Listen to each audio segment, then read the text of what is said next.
just imagine, if you could, just for a moment, the perfect business. What would the perfect business look like to you? How many of you said, when I grow up, I want to be stressed out? I want to be overworked, and I want to be underpaid and have no life. And I made it. If I went in your company and asked all the people who work for you, what are the 3 top priorities? Would I get the same answer? So are you a leader? Do your people do what you want them to do? Are you a leader? Wait a minute, I said that wrong. Do your people want to do what you want them to do? Now, I know we've all got marketing and sales targets, number of calls per month, number of calls per week, how many referrals we're going for a month. We all got those, right? And we track them, and when the people don't make them, we fire them, right? Anybody have a salesperson who works for you wish you never heard of? But I want to have loyal, repeat customers that'll kill and die for me and my people. You know, if you're in the same place today as you were last year, you're worse. We have to grow at least 50% every 4 years just to stay even. Anybody have a goal to retire before they learn the computer? When you finally need some help, you hire the most experienced people on the planet. You know, your family. Laser-like focus. These companies are focused on getting one thing done and getting it done perfect. Think of Walmart. What are they? They're number 1 as the low-price leader. What's Nordstrom's? Number 1 at customer service. What are you number 1 at? What do you want to be number 1 at? If you try to be all things to all people, what are you going to be? Sears. And what I realized, successful people have 3 things in common. The first thing they have is, number 1, they know exactly what they want. Not more, not as much as I can get. They know exactly. I want to make $1 million gross profit with a $500,000 net profit in year 2004. Specific target. Do you have clear targets? How many repeat customers? Dollars per customer. Minimum order. Gross profit, net profit at the end of the year. Do you know specifically what you're shooting for? Do you know what you want? How much time do you want to take off this next 12 months? What do you want? You want your company to be run by your people or yourself? What do you want? Headline, wealth is freedom. The purpose for your business is to create wealth and freedom. So you have the funds, time, energy, and money to give back and enjoy what you got. And to help those who work for you and help your customers and everything else. You can't do that when you're poor. Why would you ever consider playing golf? Anybody play golf? A few of us, yeah. I just got a hole-in-one the other day. Almost got a hole-in-one. Almost. I only missed it by 2 putts. That was close, but why golf? You go out there, you hit the ball in the trap, it's hot, it's sweaty, there's bugs, you throw your clubs, you get frustrated, you can't make par. It's terrible, isn't it? Just stop for a moment. Turn to somebody on your right or the left, your partner, and just, why golf? Why would anybody ever consider golf? Real quick, why golf? Turn to your partner. Why golf? Why golf? Anybody come up with a good one? Networking, yeah, you can be with people. What'd you say back there? Nature. You're outside, different terrains. Looks easy.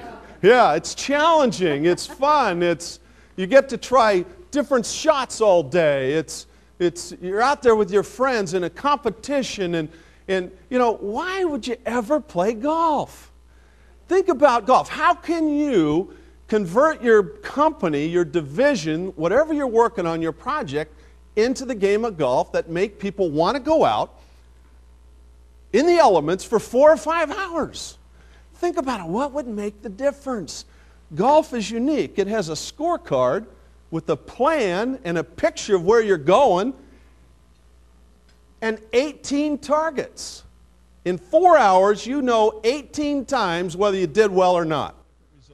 I love this. This is my favorite cartoon. The little kid saying to the teacher, "You'll find that my test results are a pretty good indication of your abilities as a leader." Yeah, I love that. Not enough sales? Perhaps your sales systems don't work. Not enough good customers? Maybe your customer service isn't the way it should be. It ain't the economy. It ain't your people. It's your overall way you do business. Selling price? You offer nothing more than your competition does. Not enough profit? How important is that P&L in that weekly staff meeting? What clear targets do you have posted on your office wall for all to see?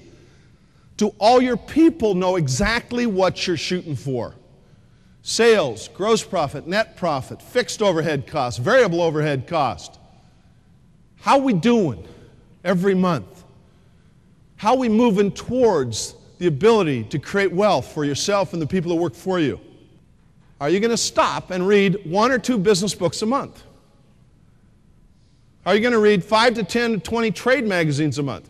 How many trade magazines of your customers do you grab in their lobby, take back and subscribe to and read so you can stay up with their industry, so you can help them rather than just sell to them?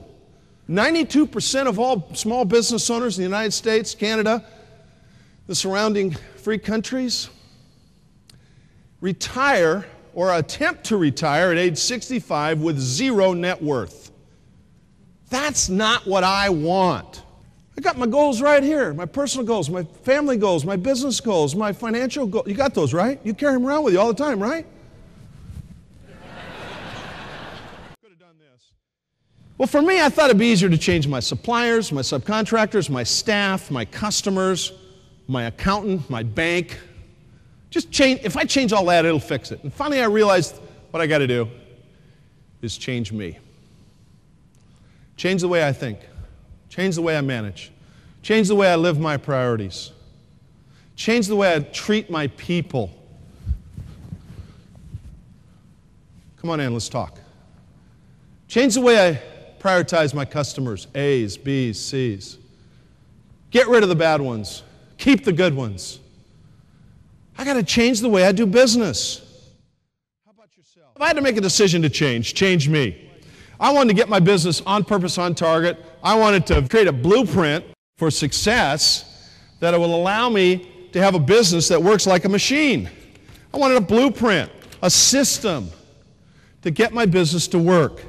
What's your system? What's your blueprint? Do you have one? Oh, the phones didn't get answered on the 3rd ring. Fix it. Ah, they overquoted. Fix it. The customer didn't get a return phone call. Fix it. The XYZ widget broke. Fix it. What's on your fix-it list? George, we have an accounting problem. You ran out of money. So I don't know what to do. What do you do when you run out of money? Do you pay your suppliers? No way.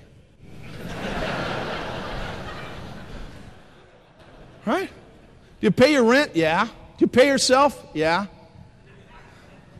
Do you take a vacation? Yeah. Now, the key that I learned in my business that allows me to actually be here today is systems.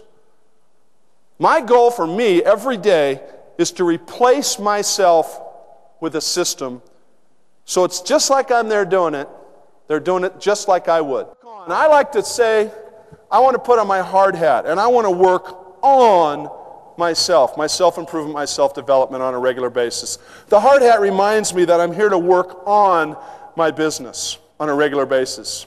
I need to stop, shut my door, read a book, listen to a tape, go to a seminar, identify areas to fix in my company, involve other team members.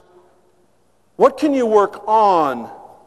Because what happens is we work, and we work at our business, and we never stop, put on our hard hats, and work on our business.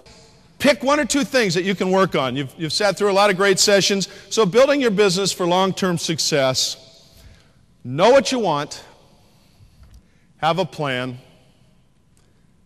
and continually make progress towards what you want. See y'all at the bank, okay? All right, thank you. Thank you. Thank you.